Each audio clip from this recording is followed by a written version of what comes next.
निज कथा हे आर्यारी तत्वता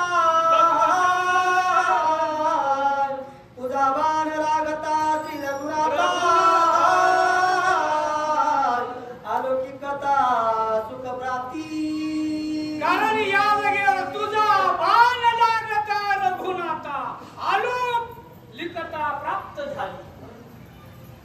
मी जे नाशिवंत होतो, ज्याच्यामध्ये मी बुडत होतो, ज्याच्यामध्ये अहंकारामध्ये बुडत होतो, लोभामध्ये बुडत होतो, जगामध्ये उरपटलेलो होतो, या सगळ्या दुःखातून मुक्त झालो रामा। आशिकानं उश्याप दिला होता मला, उश्याप म्हणून तुम्ही भेटला। कारण माझं पूर्व पुण्य कामाला आलं, पूर्व पुण्य कामाला येते बरं का। कारण चुका तर प्रत्येकाकडून होतात असत्या। देव असून सुद्धा चूक झाली, मी आल्या कथा चालू होती बघा। देव असून चूक झाली, पाषाण व्हावं लागलं, बरोबर आहे ना? चूक तर होतच असते, मनुष्य जन्म म्हणल्यानंतर चूक होत असते। पण चूक जरी झाली तरी कारण त्याला माझा अनुभव लक्षात राहिला पाहिजे। या राक्षसाने सांगितलं रामा मला उशाप दिलेला अनुभव माझ्या लक्षामध्ये कारण आता मला कळाला आणि त्याच्यामुळे मी आनंदी झालो। ऐसा ज्याचा अनुभव विश्व देव सत्य तुझे देव तया जवळ असे आणि पाप नाशे दर्शने तुझ्या बाणाच्या दर्शनाने माझं पाप तुझ्या बाणाची होता अहं कोण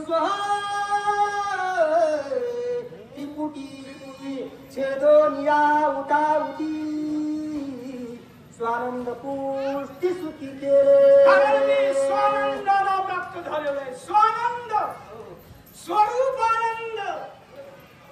अहम अहम ही जी त्रिपुटी आहे ना, त्रिपुटी या त्रिपुटीचा लय झाला का होतो ज्या काही मला सगळं विर्या जात आहे। कारण काम क्रोध लोभ निमाले ठाईची आणि सर्व आनंदाची सृष्टी झाली बरं का। सर्व आनंदाची सृष्टी ज्या टायमाला होती तोपर्यंत नाही कसं, कारण स्वरूप आनंद मला प्राप्त झाला। तुझ्याकडे पाहिल्या पाहिल्या तुझा बाण लागल्या लागल्या त्रिपुटीमुळे चाललाय गोड। माझं तुझं हे सगळं त्रिपुटीमुळे व्यवहार आहे बरं का। त्रिपुटीतून गेला की ब्रह्मावस्थेला प्राप्त होत असतो। त्रिपुटी जोपर्यंत जात नाही बरं का, अनुरेणू धोकळा तुका आकाशय बोला गिळोनी सांडिले कलेवर बरं का। भव ब्रह्माचा आकार, भव आणि भ्रम याच्यामधला आकार तारतम्य कळालं आणि हे गिळलं की त्रिपुटी संपली आणि ब्रह्माला प्राप्त झालं। तशी अवस्था माझी झालेली आहे। तुझा